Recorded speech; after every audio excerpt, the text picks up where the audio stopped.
Hello दोस्तों, कैसे हैं आप सब लोग। दोस्तों, आज हम बात करेंगे कि क्या कोर्ट किसी पति को आदेश दे सकता है कि आपको अपनी पत्नी के साथ में रहना ही पड़ेगा।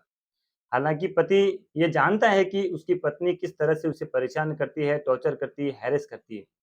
लेकिन इसी हैरेसमेंट के बाद भी क्या पति को ऐसा कोई आदेश कोर्ट के द्वारा दिया जा सकता है कि आपको अपनी बची हुई जिंदगी जो है वो अपनी पत्नी के साथ ही बितानी पड़ेगी, चाहे भले ही कुछ भी हो। तो दोस्तों, ऐसा कोई कानून हमारे देश में अभी तक नहीं बना है कि आप किसी पति को मजबूर कर सकते हैं कि वो अपनी पत्नी के साथ रहे। अगर पति मना करता है कि मैं अपनी पत्नी के साथ अब नहीं रह सकता, इसके साथ में मेरा जो जीवन है वो अब बिताना इम्पॉसिबल है, मुश्किल है, मैं नहीं रह सकता इसके साथ में।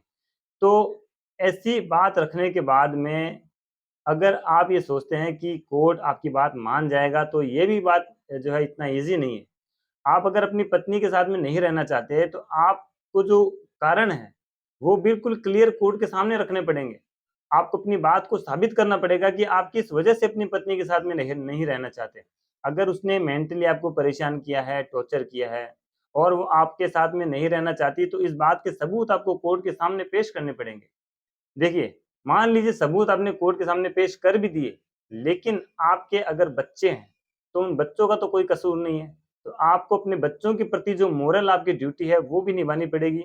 बच्चों के लिए आपको जो है खाने-पीने की और व्यवस्था करनी पड़ेगी। हाँ, अगर आपकी वाइफ़ का ऐसा जो है आचरण है, उसका ऐसा नेचर है कि वो ना तो आपके साथ में सेट हो रही है, ना आपके परिवार में सेट हो रही है, आपके परिवार वालों के साथ में वो एडजस्ट होना चाहती है, तो फिर अगर आप जो है अपनी पत्नी के लिए ये बातें कोर्ट में अपनी पत्नी के विरुद्ध ये बातें कहते हैं और कहने के बाद साबित भी कर देते हैं, तो फिर आपको जो है कोर्ट तलाक की डिग्री आपकी पारित कर देगा और कोर्ट ऐसा आदेश दे सकता है आपके फ़ेवर में। देखिए, जब पत्नी 498 का केस करती है या पत्नी फैमिली कोर्ट में भी कोई केस करती है अपने पति के खिलाफ, तो कोई भी कोर्ट ये नहीं चाहता कि एक पति-पत्नी का रिश्ता खत्म हो जाए। कोर्ट अंत तक कोशिश यही करता है कि किसी तरह रिश्ते को बचा के दोनों को साथ रहने के आदेश दिए जाएँ, साथ रहने की कोशिश की जाए। और पति-पत्नी के मामले इस तरह के होते हैं ज़्यादातर मामले ऐसे होते हैं कि छोटी-मोटी बात को लेकर ही बतंगड़ बन जाता है और छोटी-मोटी बात को लेकर ही पति-पत्नी कोर्ट पहुँच जाते हैं।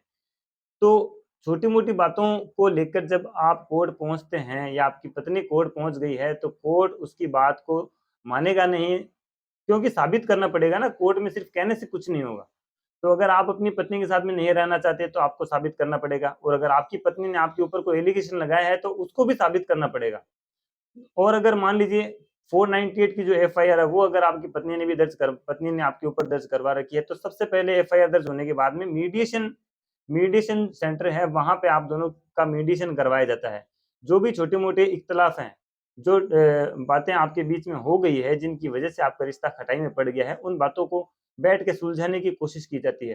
फाइनली जब जो मीडिएशन सेंटर है, वहाँ के अधिकारियों को लगता है कि नहीं, आपका रिश्ता अब नहीं बैठेगा, तो फिर वो एफआईआर दर्ज करके आगे की कार्रवाई करते हैं। और अगर कोर्ट में भी आपकी पत्नी ने आपके खिलाफ ऐसा कोई मुकदमा दर्ज करवा रखा है, तो कोर्ट सबसे पहले यही कोशिश करता है कि आप दोनों का रिश्ता बिठाया जाए किसी भी तरह से, और अगर नहीं बैठता, तो फिर आप अगर कहते हैं कि मुझे अपनी पत्नी के साथ में नहीं रहना, सबूतों के साथ अगर आप ये बात कोर्ट को समझाते हैं, कंसिडर कोर्ट आपकी बात करता है, तो फिर आपको कोर्ट जो है मना नहीं करेगा। न तो कोर्ट ऐसा आपको आदेश दे सकता है कि आपको अपनी पत्नी के साथ में रहना है, और न ही हमारे जो देश का ऐसा कोई कानून है, न ही भारत के किसी संविधान में ऐसा लिखा हुआ है कि आपको अपनी पत्नी के साथ में रहना ही रहना है।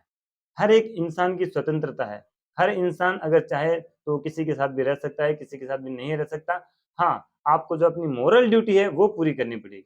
तो दोस्तों, उम्मीद करता हूँ कि इस वीडियो के ज़रिए आपको ये बात समझ में आ गई होगी, और वीडियो अच्छा लगा तो हमारे चैनल को सब्सक्राइब ज़रूर करें दोस्तों। सब्सक्राइब करने से हम और आप जुड़े रहेंगे, और इस तरह की कोई जो कानूनी जानकारी हम हमेशा डालते हैं अपने वीडियो के ज़रिए, वो आपको समय-समय पर मिलती रहेगी।